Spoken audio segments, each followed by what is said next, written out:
This belongs to you. The homeless girl asks the millionaire, but gratitude stuns her. Richard Thompson was walking hurriedly down Broadway in New York City, his mind torn between the numbers that weren't adding up and the looming deadline. His export company was on the brink of collapse, and that meeting at the bank had been his last hope. That's when a timid little voice made him stop. "Does this belong to you?" When he turned around, Richard saw a girl of about 10, barefoot, holding his leather briefcase with both hands. Her brown t-shirt was faded, and her jeans had visible patches. "My briefcase," he murmured in disbelief. "How did you dropped it when you ran out of the bank," the girl said, handing over the heavy briefcase. "I saw it and ran after you." Richard's hands trembled as he opened the briefcase. Everything was there. The crucial documents to save his company, the signed contracts worth millions, and the cash he'd withdrawn for urgent final payments. $40,000 in cash, untouched. You looked inside?" he asked, still unable to believe it. The girl lowered her eyes. "Only to see if there was something with your name so I could find you. I found a card with your picture." Richard studied the child more closely. Her messy brown hair, her thin face showing signs of hunger, and she was shivering slightly in the chilly New York afternoon. But her eyes were clear, honest.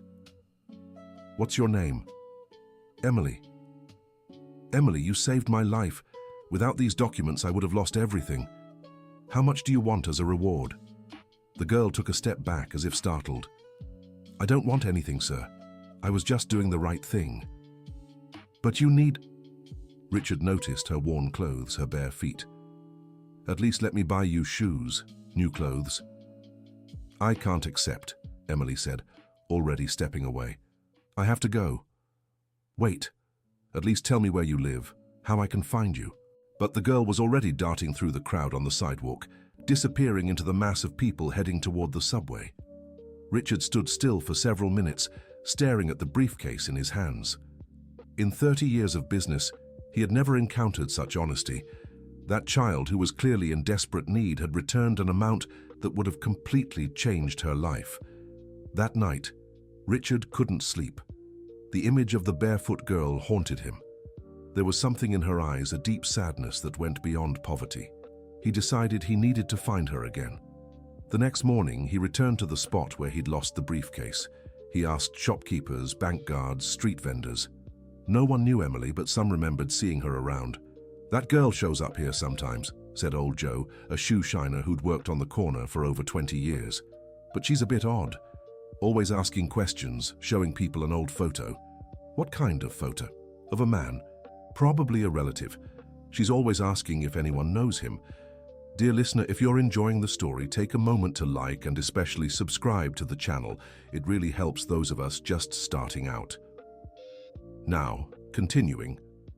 Richard began visiting the city center in his free time, searching for Emily. On the third day, he spotted her from a distance, talking to a woman selling flowers at the subway entrance. He approached slowly, but as soon as the girl noticed him, she ran off again. "She does that," said the florist, Miss Williams. "Runs from anyone well-dressed who tries to talk to her." "Do you know her?" "I do. Emily showed up here about 3 months ago. A polite child, but very guarded. Always carrying that photo, looking for someone." "Can I see the photo?"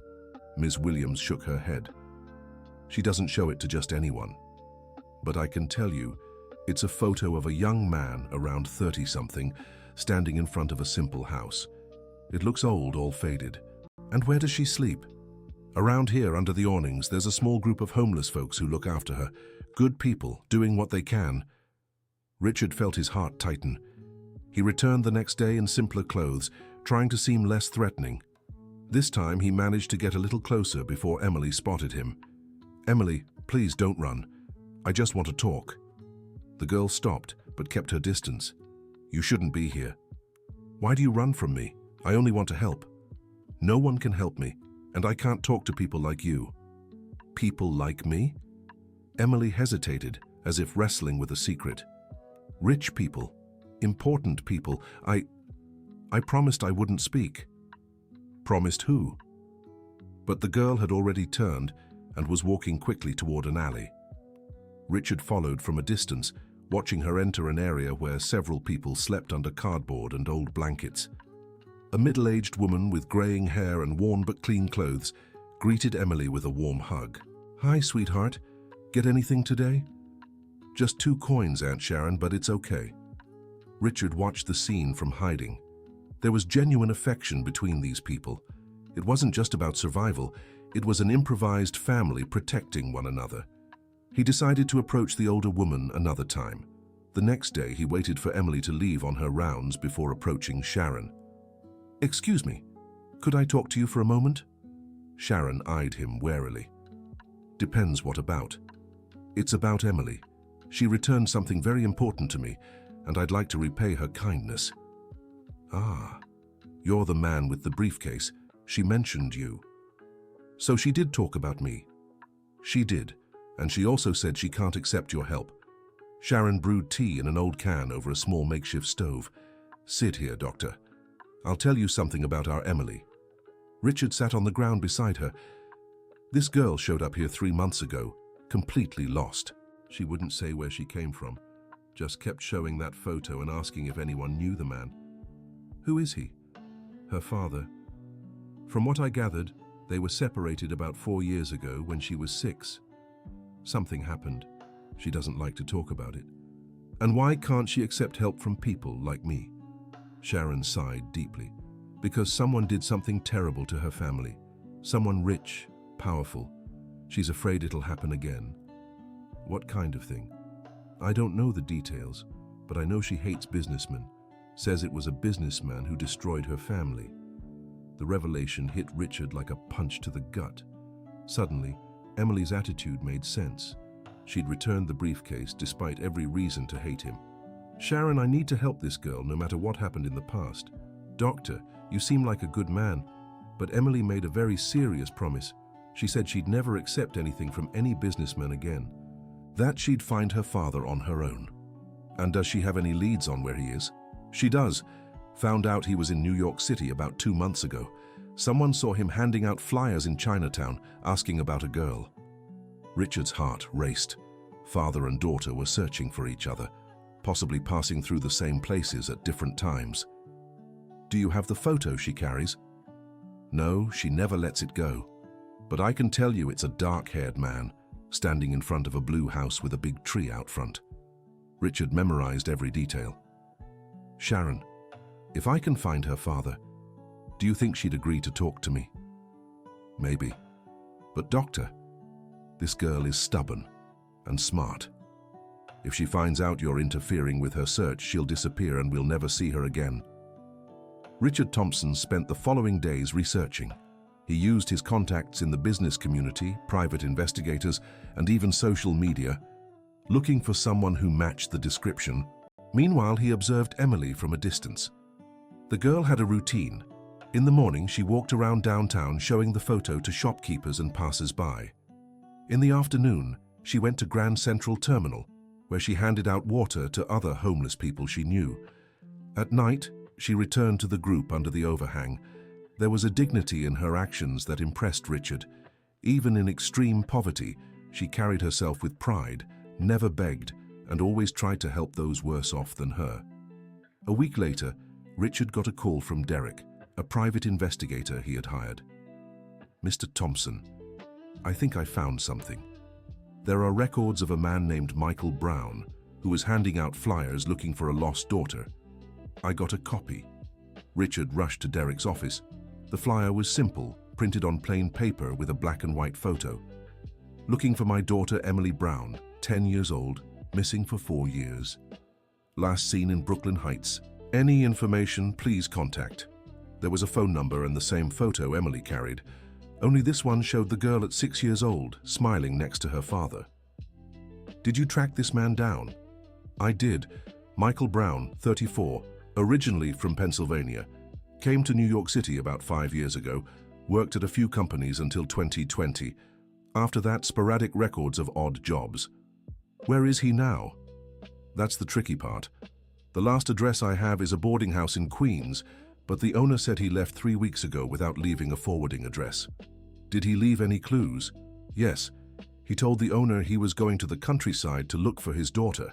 Someone said they saw a girl who looked like the one in the photo in Newark. Richard felt a mix of hope and frustration. Father and daughter kept missing each other by a hair. "Derek, I need you to keep looking, and I want every detail about what happened to this family in 2020. I'm already on it. From the documents I found, Michael worked at Wilson Construction until December 2020. He was laid off in a mass restructuring. The name of the construction company was familiar to Richard. He had done business with them years ago. Can you get more details about that layoff? I can try, but it'll take a few days. Richard returned to downtown that afternoon with a heavy heart. He watched Emily from afar, showing the photo to people, receiving polite or indifferent rejections. Her persistence was admirable and painful at the same time. He decided to try a different approach. Instead of talking directly to Emily, he started frequenting the same places she did, making himself a familiar presence. He bought coffee for the homeless, chatted with shopkeepers, always trying to help discreetly. After a few weeks, Sharon approached him. "Doctor, can I talk to you?" "Of course, Sharon. Emily noticed you've been around here. She's suspicious." "Suspicious of what?" "She thinks you're following her. And there's something else. She decided to leave New York City." Richard's blood ran cold. "Go where?" "To the countryside. She got money for a bus ticket and is going to look for her father in other cities." "Sharon, she can't travel alone. It's too dangerous." "I know, but I couldn't convince her. She's determined." "When does she plan to leave?" "Tomorrow morning." Dear listener, if you're enjoying the story, don't forget to like and especially subscribe to the channel. It helps us a lot as we're just starting out. Now, continuing. Richard spent the whole night awake, thinking about how he could help without scaring Emily. Early in the morning, he went to the Port Authority bus terminal and watched from a distance as she bought a ticket to Newark. On the bus, he kept enough distance to stay unseen, but close enough to ensure she was safe. The 2-hour trip was tense. Emily was clearly nervous, clutching a worn-out backpack to her chest.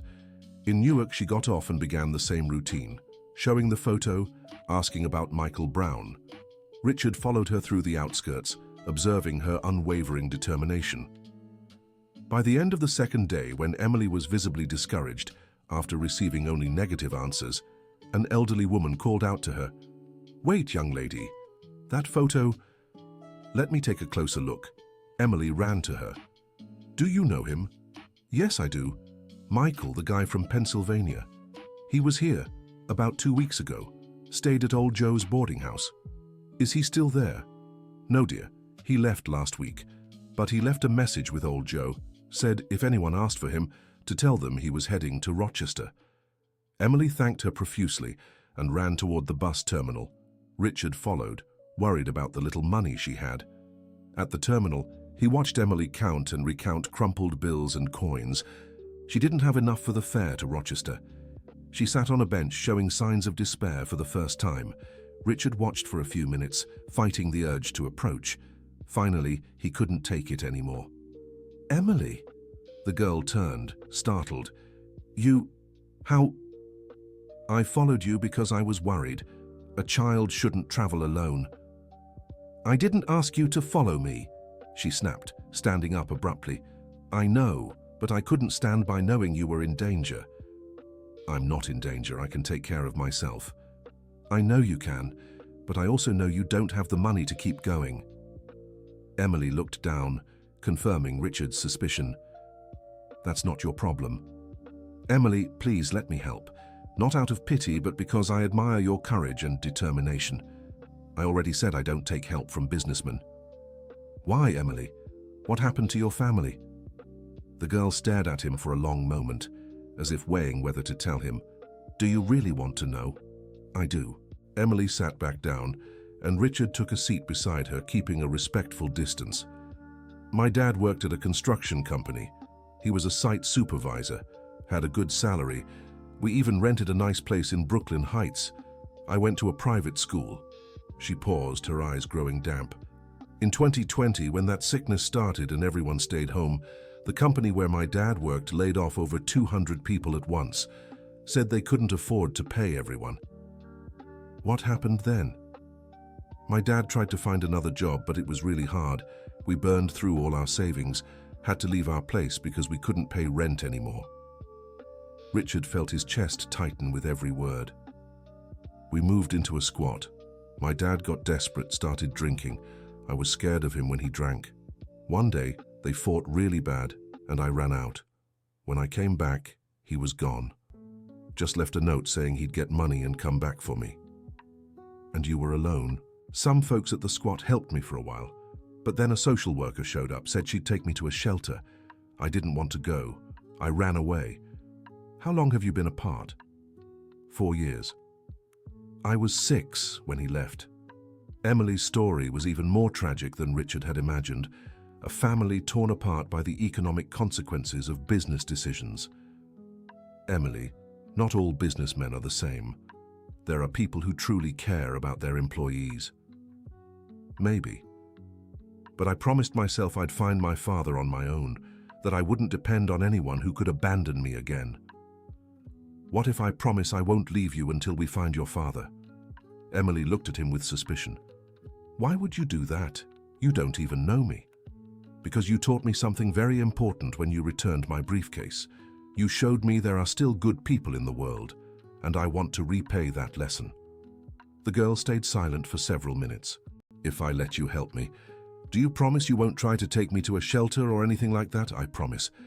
And do you promise that when I find my father, you'll leave and let us be? I promise that too. Emily held out her small hand. Then it's a deal. But if you break any promise, I'll disappear and you'll never find me again. Richard shook her hand, feeling the weight of that moment. Now, let's go to Rochester to find your father. The trip to Rochester was the first time Emily relaxed a little in Richard's presence. On the bus, she told him more details about her life with her father before the separation. He taught me math every day after work, said I was really smart, that I'd go to a good university. On Saturdays, we'd go to the park and he'd push me on the swing. Do you remember the name of the construction company he worked for? Wilson Construction. Why? Richard's heart raced, but he tried to stay calm. Just curious. The revelation hit him like lightning. Wilson Construction had been one of the subcontractors he'd used in his projects until 2020. When the pandemic hit, Richard had cancelled several contracts to protect his own finances, forcing Wilson to lay off workers en masse. Indirectly, he'd been responsible for Emily's father losing his job. The weight of guilt was crushing. That girl had returned his briefcase without knowing he was one of the people responsible for destroying her family. In Rochester, they repeated their search routine. Richard quietly used his resources, hiring locals to speed up the investigation. On the third day, they got an important lead. A taxi driver recognized Michael from the photo. This guy, I remember him well, looked desperate, showing everyone a photo of a little girl. I took him to the train station, said he was going to Scranton. When was this? About 10 days ago. Once again, father and daughter had just missed each other. In Scranton, the search became more productive. Michael had left clearer traces. He'd worked for a few days at a construction site, always asking his co-workers about Emily. Poor guy, one of the workers said. Every day, he showed us his daughter's photo, said he'd been looking for years. Where is he now? He left yesterday for Allentown. Someone said they saw a girl who looked like the one in the photo there. The chase continued for 2 more weeks. In each city, they found people who had seen Michael, always just days before they arrived. It was a frustratingly close pursuit. During that time, Richard watched Emily gradually change. Her initial distrust gave way to cautious partnership. She began to accept that he truly wanted to help, with no ulterior motives. One night in a simple hotel in Allentown, Emily asked a question Richard had been dreading. "Richard, can I ask you something?" "Of course." "What kind of company do you run? Why do you want to know? Because sometimes you say things that remind me of my father." About construction, about contracts. Richard took a deep breath. The time had come to tell the truth. "Emily, I need to tell you something important." She sat on the bed, giving him her full attention. My company works in construction, exporting construction materials. And in 2020, when the pandemic started, I cancelled several contracts with construction firms to protect my business. So what? One of those firms was Wilson Construction, the company where your father worked. Emily's face slowly changed as understanding dawned. You were one of the people who got my father fired. Indirectly, yes. Emily stood up abruptly. You lied to me. You knew all along. No, Emily. I only found out when you told me the name of the construction company. You're lying. You're only helping me because you feel guilty. It's true that I feel guilty. But that doesn't change the fact that I want to help you find your father. I don't want your help anymore. You're just like all the others. Emily grabbed her backpack and ran to the door. Emily, wait. Don't go out alone at night. But she was already gone, slamming the door behind her. Richard stood frozen in the room, devastated. He had lost her trust just when they were so close to finding Michael. He spent the night searching the city for her, but Emily had completely vanished. The next day he continued looking, both for her and for her father. That's when he got a call from Derek, the investigator. Mr. Thompson, I have important news. I've located Michael Brown. Where is he? Back in New York City. He's working as a janitor in a commercial building on the Upper East Side. I have the exact address. Richard felt a mix of relief and anguish. Michael was in New York, but Emily had disappeared in Pennsylvania. Derek, I need you to do one more thing. I want you to find a 10-year-old girl, Emily Brown. She's lost in Allentown. That's going to be tricky, Mr. Thompson. No matter the cost, find her and call me immediately. Richard returned to New York City that same day, heading straight to the address Derek had provided. The commercial building was in a busy area near downtown. He found Michael leaving his night shift. The man was noticeably thinner and older than in the photo, but undeniably the same person. Michael Brown? The man turned, suspicious. Who wants to know? My name is Richard Thompson. I know your daughter. Michael's eyes lit up instantly. Emily? Where is she? Is she okay? She's fine, but it's a long story. Can we talk? Michael eyed Richard warily, noticing his expensive clothes. Who are you? How do you know my daughter? I'm a businessman. Emily returned something very important that I'd lost. Since then, I've been trying to help her find you. Where is she now? Richard sighed. I don't know. We had a fight and she ran away. But my investigators are looking for her. Investigators? What kind of story is this? Michael was getting agitated. Michael, I can explain everything. But first, let me ask you, why did you leave Emily? I didn't leave her, Michael exploded. I left to earn money to take care of her. When I lost my job, I couldn't even buy food. I thought it would be better for her to stay with the other families in the shelter while I found work. Then why didn't you come back? Michael lowered his head. Because when I came back, the shelter had been cleared out. No one knew where she was. I spent 4 years searching, city by city. The pain in the man's voice was genuine. Richard realized Michael had suffered just as much as Emily all these years. Michael, your daughter never stopped looking for you. She's been living on the streets for years, showing your photo to everyone. On the streets? Michael Brown's eyes filled with tears. My little girl was living on the streets.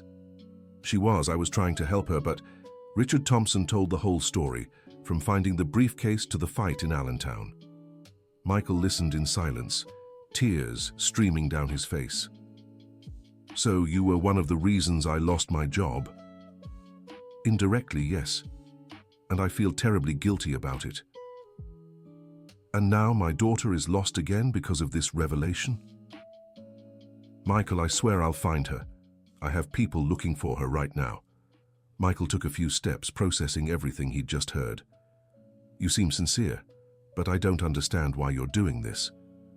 Because your daughter taught me something about honesty and dignity. And because I want to make up in some way for the harm I caused your family. Dear listener, if you're enjoying the story, don't forget to like and especially subscribe to the channel. It really helps those of us just starting out. Now, back to the story. Richard's phone rang. It was Derek. Mr. Thompson, I found the girl. Where? She's heading back to New York City. A woman saw her at the Allentown bus terminal buying a ticket. She should arrive around 2 in the morning. Richard looked at Michael. She's coming back. Let's meet her at the bus terminal. Why would she come back to New York City? I don't know. Maybe she found out you were here. At 2 in the morning, Richard and Michael were at the Port Authority bus terminal. The bus from Allentown arrived right on time, and they anxiously watched each passenger step off. Emily was one of the last. When she saw the 2 men waiting for her, she froze. Michael took a step forward. Emily? The girl stared at her father as if seeing a ghost. Dad? My girl. They ran toward each other, meeting in the middle of the terminal. Their embrace was desperate. 4 years of longing and pain dissolving in that moment. I looked for you every day, Michael said, crying. Every single day, my girl. Me too, Dad. I never stopped looking. Richard watched the scene from a distance, moved. After a few minutes, Emily turned to him. How did you find him? I hired investigators. He was in New York City the whole time. I found out yesterday, Emily said. A woman in Allentown told me she'd seen a man who looked just like the one in my photo asking about a girl. She said he'd gone to New York City. Michael hugged his daughter again. Emily, I'm so sorry I left you. I thought I was doing the right thing, that it would be better for you. It doesn't matter anymore, Dad. What matters is we're together. Richard hesitantly stepped closer. Emily, can I talk to you? She studied him for a moment. Why didn't you tell me the truth from the start? Because I was afraid you wouldn't let me help. And because I only realized there was a connection when you told me about the construction company. You could have walked away when you found out. Why did you keep going? Because I understood your pain was, in part, my responsibility. And because you and your father deserve to be together. Michael approached Richard. Mr. Thompson, I don't know how to thank you. You brought my daughter back to me. Actually, Michael, I'm the one who should apologize. My business decisions helped tear you apart. You did what you thought was necessary for your company. I understand that. What matters is, you helped fix things. Emily took both men's hands. Can I say something? These 4 years have been terrible for all of us, but I've learned that holding on to anger doesn't solve anything. Richard, you felt guilty and tried to help. That counts. In the days that followed, Richard helped Michael and Emily get settled. He found a small but decent apartment for them to rent and offered Michael a job at his company. I don't want charity, Michael said. I want to work and earn my money, honestly. And that's exactly how it will be. I need a quality supervisor, someone with construction experience. The salary is fair for the work, nothing more. Emily, who had stayed quiet during the conversation, spoke up. Dad, I think you should accept, but not because he feels guilty. Accept if you think it's a good opportunity. Michael thought for a moment. All right, but with a few conditions. What are they? First, I want to be treated like any other employee. No special privileges. Second, if I'm not good at the job, I want to be let go like anyone else. And third, I want Emily to keep studying. That's non-negotiable. I agree to everything, said Richard. 3 months later, Michael had settled into the company and proved to be an exemplary employee. His experience and dedication impressed even the most skeptical co-workers. Emily, enrolled in a public school near their new apartment, showed exceptional intelligence. Her years on the streets had taught her to be observant and resilient, qualities that helped her academically. One afternoon, she went to Richard's office. Can I talk to you? Of course, Emily, anytime. I wanted to thank you for not giving up on me, even when I was ungrateful and fought with you. You weren't ungrateful. You had a normal reaction to finding out I'd contributed to your problems. But you could have walked away, and you didn't. Richard smiled. You know, Emily, that day when you returned my briefcase, you saved much more than my company. You reminded me of things I'd forgotten about being human. What do you mean? Before I met you, I made decisions thinking only about numbers and profits. I didn't think about the people who'd be affected. You taught me that behind every employee is a family, dreams, responsibilities. And now you think differently? Completely. I've implemented policies at the company to better protect employees. We created an emergency fund to help those in need. And before any layoffs, we consider every possible alternative. Emily nodded, satisfied. My dad says you're a good boss, that the employees respect you. Your dad is the exceptional one. He's helping me understand the practical side of projects better. A few months later, Richard got an unexpected call. It was from a journalist who'd heard the story through one of the company's employees. Mr. Thompson, I'd like to write a piece about your story with Emily and Michael. It's an inspiring tale of corporate redemption. I'm not interested in publicity for this.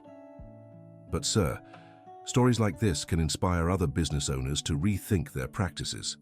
Richard thought for a moment. Let me talk to Michael and Emily. If they agree, I'll do it. But on one condition. Any money you pay me for the interview goes straight to a fund I'm setting up to reunite families separated by financial hardship. The article was published 3 months later and had an unexpected impact. Several business owners reached out to Richard, interested in implementing similar policies at their companies. Michael was promoted to project manager, and Emily continued excelling in school. She developed a passion for math and engineering, inspired by her talks with her dad about construction. A year after their reunion, on Emily's 11th birthday, Richard was invited to the small party they'd organized at the apartment. Richard, Emily said as she blew out the candles, can I ask you something? Of course. Will you be my godfather? Not officially, but, you know, someone I can consider family? Michael nodded, moved. It would be an honor, replied Richard, feeling his eyes fill with tears. 2 years later, Emily earned a scholarship to a technical engineering school. Michael had managed to buy a small apartment of his own, and the family's life had finally stabilized. During Emily's middle school graduation ceremony, Richard reflected on how a simple act of honesty had completely transformed 3 lives. The girl who had returned his briefcase hadn't just saved his business, she had made him a better person.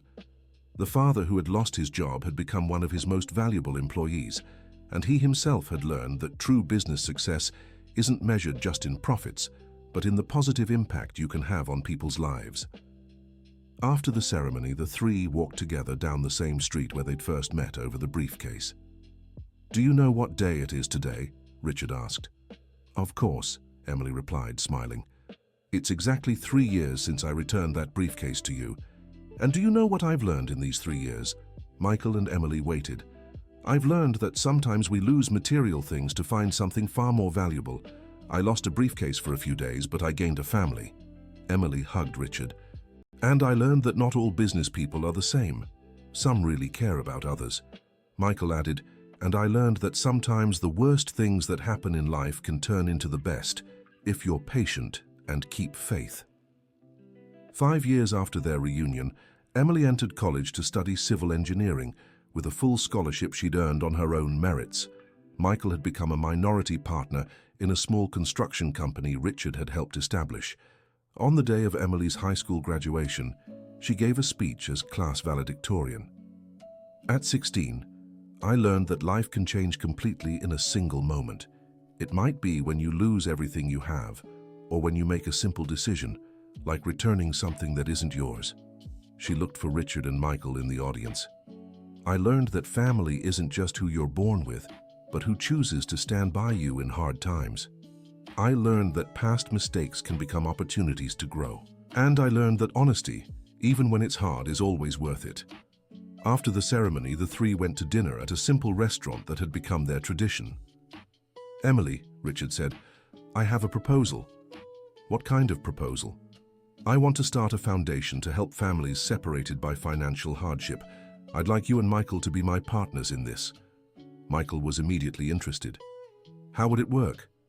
The foundation would offer temporary support to families in crisis, help finding jobs, temporary housing, legal assistance to reunite families, but the most important part would be the search efforts, like what we did for you. And what would our roles be? Emily asked. Michael would coordinate the practical side using his first-hand experience. You, after graduating, could develop affordable housing projects for the families we help. Emily looked at her father. What do you think, Dad? I think it'd be a way to give back what we've received and to make sure other families don't go through what we did. Then it's settled, Emily said, extending her hand. Partners. The three shook hands over the table, sealing a commitment that would outlast their own lives. 10 years later, the Emily Foundation, unanimously chosen as the name, had reunited over 200 families. Michael managed a temporary housing complex that offered dignity to people in transition. Emily, now a graduate in engineering, developed innovative and affordable housing projects. Richard, now 60 years old, had completely transformed his company. It had become a benchmark for corporate social responsibility, offering stable jobs and protective policies for employees. One Saturday afternoon, the three of them were in the Foundation's office reviewing the latest cases. "Take a look at this one," Emily said, holding up a file. A mother searching for her son who got lost during an eviction. "Sound familiar?" "All the cases sound familiar," Michael replied. "It's like our story keeps repeating with small variations. The difference is now we have the structure to help from day one," Richard said. "We don't need expensive private investigators or limited resources." Emily smiled. "Remember when I said I'd find my father on my own, that I didn't need anyone's help?" "I remember. You were very stubborn." "Still am," she laughed. "But I've learned that accepting help isn't a sign of weakness, and that offering help is a responsibility when you have the means to do it." Michael stood and walked to the window, watching the street below. "Sometimes I wonder what would have happened if you hadn't returned that briefcase, Emily. I probably would have kept searching alone for a few more years. You would have kept looking for me, and maybe we never would have found each other." "And I," Richard said, "would have kept being a businessman focused only on profits, never understanding the real impact of my decisions. Fate wanted our paths to cross," Emily said, "and I think it was for something bigger than ourselves." That night, Richard returned home thinking about the extraordinary journey that had begun with a lost briefcase. Now, at 60, he finally understood what true success meant. It wasn't the buildings he'd constructed, the contracts he'd signed, or the money he'd accumulated. True success was in the lives he'd touched, the families he'd helped reunite, and the lesson in integrity a 10-year-old girl had taught him on a cold sidewalk in New York City. The next day, Sunday, the three met for their weekly lunch, which had become a tradition. It was a time to plan the week, discuss foundation cases, and simply enjoy each other's company. "I have news," Emily said with a mysterious smile. "What news?" Michael and Richard asked at the same time. "I got an offer to give talks on social responsibility at universities. They want me to tell our story as an example of how problems can turn into solutions." "Are you going to accept?" her father asked. "Only if you two agree to do it with me. The story isn't just mine, it's ours." Michael looked at Richard. "What do you think?" "I think if our story can inspire others to make a difference, we have an obligation to tell it." "Then it's settled," Emily said. "We're going to be speakers." They laughed at the idea. 10 years ago, none of them could have imagined giving talks on social responsibility. "Do you know what the title of the talk should be?"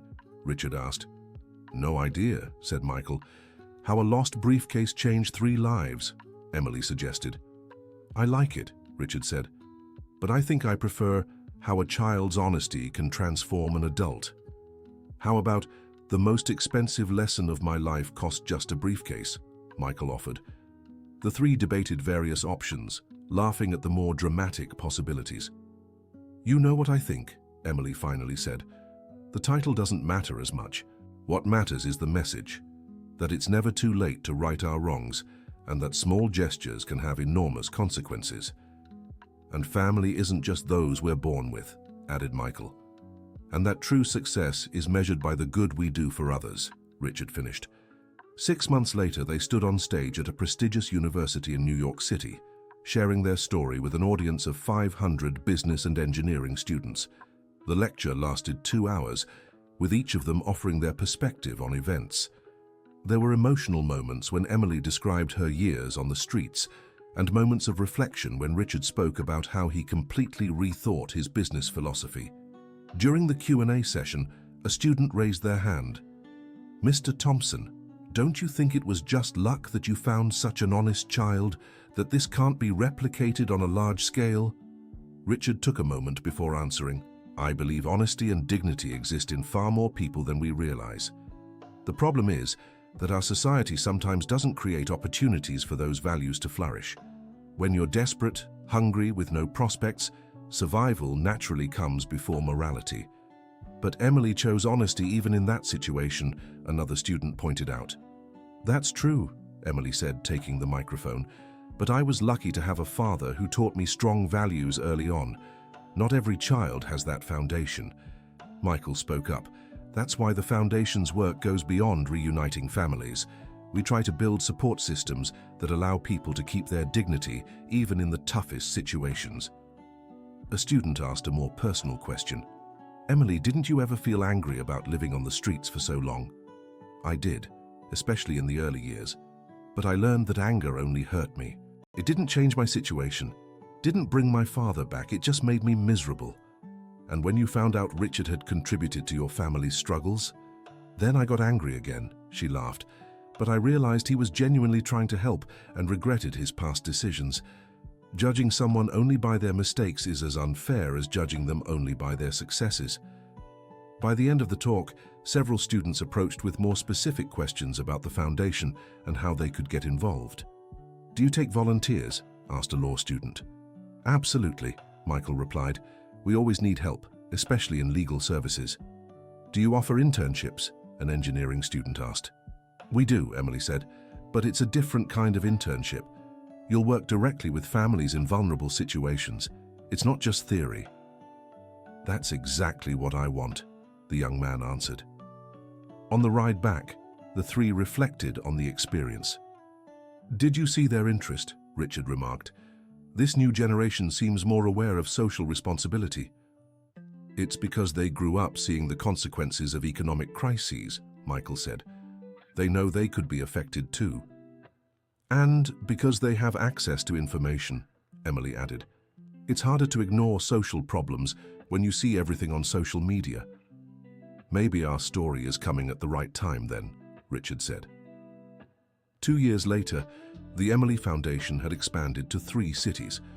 The college volunteer program was a success, and several former interns had launched similar projects in their own regions. Emily, now 23, had become a national voice for affordable housing. Michael ran a network of family support centers, and Richard had transformed his company into a cooperative where every employee was a partner. At a national conference on social responsibility, the 3 were invited as keynote speakers. 15 years ago, said Richard, opening the lecture, I was a typical businessman. Focused on profits, efficiency, competitiveness, I thought social responsibility was something to worry about after the company was stable. 15 years ago, continued Michael, I was a desperate father who had lost everything. My job, my home, and worst of all, my daughter. I thought the world was against me. 15 years ago, said Emily, I was a 10-year-old child living on the streets, with only an old photo and a promise I had made to myself, to find my father. Today, said Richard, we understand that our stories are interconnected in ways we never imagined, and that small actions can have enormous consequences, added Michael. But most importantly, concluded Emily, it's never too late to choose to make a difference. The lecture was broadcast live and watched by over 100,000 people. In the following weeks, hundreds of business owners reached out wanting to implement similar programs. Do you realize what's happening? Said Richard during a foundation meeting. Our story has gotten out of hand. It's becoming a movement. It's terrifying and exciting at the same time, said Emily. Remember when I thought I'd find my father all by myself? She continued. Now we're helping hundreds of families who think the same thing. Michael smiled. Maybe that was always the idea. Not just to reunite, but to use our experience to help others. Do you think we're ready for that responsibility? Asked Richard. No one is ever completely ready, replied Emily. But we have something many people don't, the real experience of having lived through it. And each other, added Michael. Alone, each of us would have limitations. Together, we can do so much more. Then let's keep going, said Richard. but without losing sight of what really matters, the people one at a time. 5 years later, the Emily Foundation was active in 15 US cities and had inspired similar organizations in other countries. Emily had earned a doctorate in social urban planning. Michael was running a technical school for at-risk youth, and Richard had written a book on business transformation that became an academic reference. But every Sunday, they still met for lunch together, keeping the tradition that had started 20 years earlier. "You know what I was thinking," said Emily during one of these lunches. "What?" asked the other two. "If someone had told me when I was 10 and living on the streets that I'd be a doctor and running a foundation, I'd have thought they were crazy. And if someone had told me I'd be a partner at a school and that my daughter would be a doctor," said Michael, shaking his head. "And if someone had told me I'd go from being a self-centered businessman to a social cooperativist," finished Richard. "Life is unpredictable," said Emily. "But I think the most important changes aren't the external ones, they're the internal ones." "How so?" asked Michael. "I stopped being an angry child who resented the world and became an adult who believes in people's capacity to change. You stopped being a desperate father and became someone who helps other families. Richard stopped being a profit-driven businessman and became someone who understands that business can transform lives." "So, you think we've fundamentally changed?" asked Richard. "I think we discovered who we always were inside, but the circumstances never let it show." Michael thought about that. "Maybe you're right. I was always a protective father, but the situation made me seem irresponsible. Richard always had leadership skills, but he was using them for smaller things. And you've always been determined and fair, you just needed opportunities to show it." "So our story isn't about change," said Richard. "It's about discovery. And about how people can help each other in that process of discovery," added Emily. That afternoon, they walked together down the same street where it had all begun. The neighborhood had changed a lot over the years, but the essence of the place remained the same. "Do you know what I want to do when I get old?" said Emily. "What?" asked Michael and Richard. "I want to write a book telling our whole story, not just the facts, but all the little lessons we learned along the way." "What kind of lessons?" asked her father. "Like how honesty sometimes takes courage, how forgiveness is more for the one who forgives than the one being forgiven. How family is a choice, not just an accident of birth. And how small gestures can change the course of many lives," added Richard. "Exactly, and how true success isn't what you achieve for yourself, but what you manage to do for others." Michael smiled. "And how it's never too late to start over if you have the right people by your side." "When you write that book," said Richard, "I want you to dedicate a whole chapter to that briefcase." "Why?" "Because it was just the catalyst. What really mattered were the choices each of us made afterward." "Your choice to return it," he said, looking at Emily. "My choice to keep helping, even after discovering my responsibility in the problem." "And my choice to accept help and forgive," Michael finished. "So the book will be called The Briefcase and the Choices?" Emily suggested. "I like it," said Michael. "But I think it could be Small Choices, Big Changes." Or simply Honesty, Richard suggested. "Because that's what started it all." Emily thought for a moment. "I think I'll let the readers choose. I'll tell the story and let each person decide what the most important part was." "Good idea," said Michael. "After all, everyone who hears our story will connect with different parts." "Some will relate to me wanting to find lost family," said Emily. "Others to me feeling guilty about business decisions," said Richard. "And others to me trying to rebuild life after a loss," Michael added. "The important thing is that the story shows there's always hope," said Emily, "no matter how tough the situation." 25 years after their first meeting, they stood again on the same sidewalk, but now for the unveiling of a memorial. The city had decided to mark the spot where one of its most important social responsibility initiatives began. A simple plaque read, "Here began a story of honesty, forgiveness, and transformation that inspired thousands." "It's strange to see our lives become a historical landmark," remarked Emily, now 35. "It's not our lives that became the landmark," said Michael, now 60. "It's the lesson they teach." Richard, now 75, watched people passing by on the sidewalk. You know what I find most amazing? How many stories like ours must be happening right now on other streets between other people? And how many of those stories never get told, added Emily. That's why our work matters, said Michael, not just for the specific cases we solve, but for the example we set. Do you think we did everything right? Asked Richard. There's no doing everything right, Emily replied. There's trying your best with the knowledge and resources you have at each moment. And being willing to correct yourself when you realize you've made a mistake, Michael added. And never stop learning, Richard added. That night at home, Emily began writing the first chapter of the book she had promised. She started like this. Some people believe in destiny, others in coincidence. I believe in choices.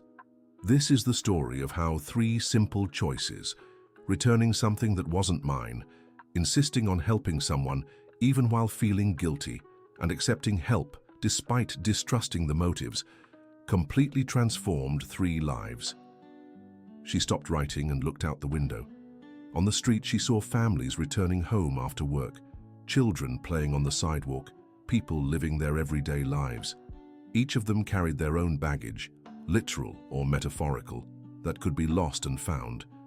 Each had the opportunity to make choices that could change not only their own lives, but the lives of others.